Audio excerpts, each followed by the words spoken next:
Hello అండి. ఈరోజు వీడియోలో మీకు హ్యాండ్స్ కటింగ్ పర్ఫెక్ట్‌గా చెప్తాను చూడండి ఎండ్ వరకు. ఫస్ట్ అయితే మనం తీసుకున్న ఫ్యాబ్రిక్‌ని ఇలా 4 ఫోల్డింగ్స్‌లో వేసుకోవాలండి. మొత్తం మనకి 4 ఫోల్డింగ్స్ అండి. మనం నార్మల్‌గా బ్యాక్ పార్ట్‌కి, ఫ్రంట్ పార్ట్‌కి అయితే ఒక ఫోల్డింగ్‌లో అంటే 2 పార్ట్స్ వచ్చేలా కట్ చేసుకుంటాం. ఇక్కడ హ్యాండ్‌ని ఫోల్డింగ్‌లో పెట్టుకోవాలి. 4 ఫోల్డింగ్స్ అయితే రావాలి. తర్వాత మనము చూడండి క్రింద ఒక ఎడ్జ్ అయితే ఒక పావించ్ అయితే మార్క్ చేసుకోండి. ఇది మనము ఇది టర్న్ చేసుకుంటాం చూడండి.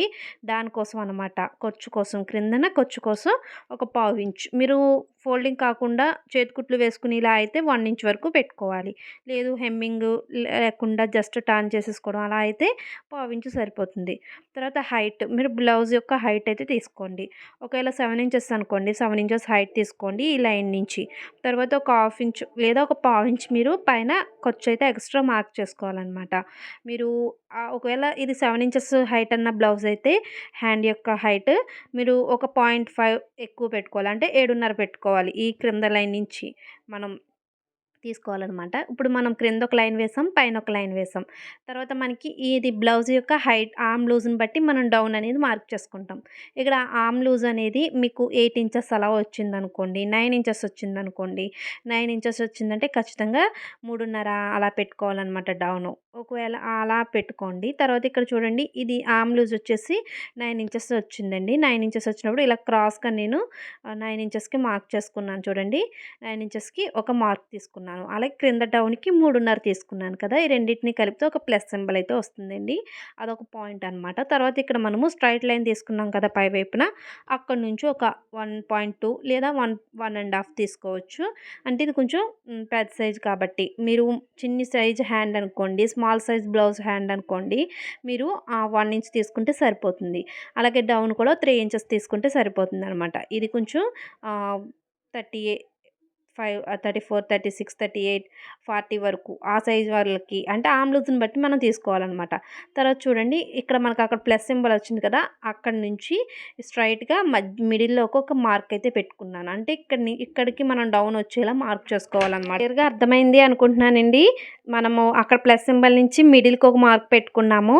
తర్వాత అక్కడి నుంచి పైకి ఒక లైన్ వేసుకుంటున్నాము. అంటే మీరు డౌన్ ఇవన్నీ అక్కర్లేదు. జస్ట్ నార్మల్‌గా మీరు డౌన్ మార్క్ చేసేసుకుంటానంటే ఇక్కడ 1.5 పెట్టుకున్నాం చూడండి ఫస్ట్ లైన్ మీద. అక్కడి నుంచి ప్లస్ సింబల్‌కి డౌన్‌గా మార్క్ చేసుకోవచ్చనమాట. చూడండి ఇప్పుడు నేనైతే మిడిల్‌కి ఒక వచ్చింది కదా! దాని నుంచి మళ్ళీ ఇంకొక మిడిల్ తీసుకున్నాను దీని పైకి. ఇది కొంచెం కన్‌ఫ్యూజ్‌గానే ఉండొచ్చండి. కొంచెం క్లియర్‌గా చూస్తే మీకు అర్థమవుతది. ఇక్కడి నుంచి డౌన్ అయితే మార్క్ చేసుకోవాలి. మీరు ఈ కర్వ్ స్కేల్ తీసుకొని డౌన్ చేసుకోవచ్చు. లేదు వీలవ్వట్లేదంటే ఇలా స్ట్రెయిట్‌గా ఇలా తీసేసుకోవచ్చనమాట. హ్యాండ్‌ని బట్టి కూడా మనం హ్యాండ్‌తో ఫ్రీ హ్యాండ్‌గా మార్క్ చేసేసుకోవచ్చు.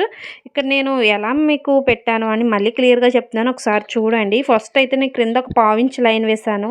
అది క్రింద ఖర్చు కోసము. తర్వాత హైట్ వచ్చేసి బ్లౌజ్ యొక్క హైట్ 7 అండి. 7కి ఒక పావించ్ లేదా హాఫ్ ఇంచ్ కలుపుకొని ఒక 7.5 వరకు పై వరకు మార్క్ చేసుకున్నాను లైన్ మీంచి. అక్కడ ఒక లైన్ వేశాను. అక్కడి నుంచి లైన్ వేశాక మనం హ్యాండ్ యొక్క డౌన్ వచ్చేసి 3.5 పెట్టుకోవాలి.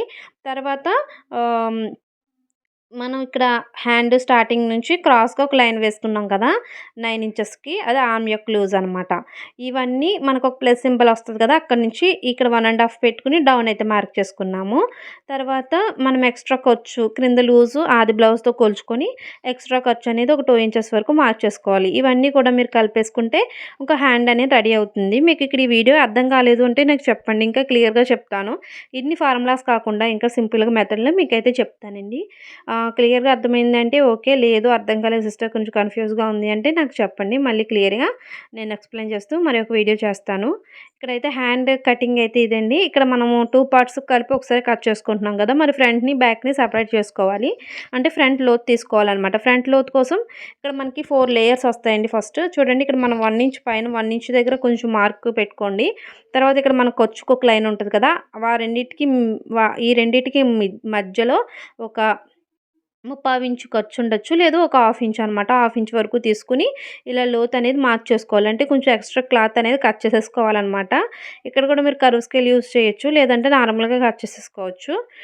లేదు అంటే ఇలా మీరు చక్కగా రౌండ్ చేత్తోనే తీసుకోవచ్చనమాట. ఇలా మీరు ఇవి రెండిటిని కలిపాక మీకు వచ్చిన ఈ మార్కింగ్ ఉంటుంది కదా! కొంచెం ఇలా లోతు తీస్తారు కదా! మీరు 2 లేయర్స్ మాత్రమే కట్ చేసుకోవాలనమాట.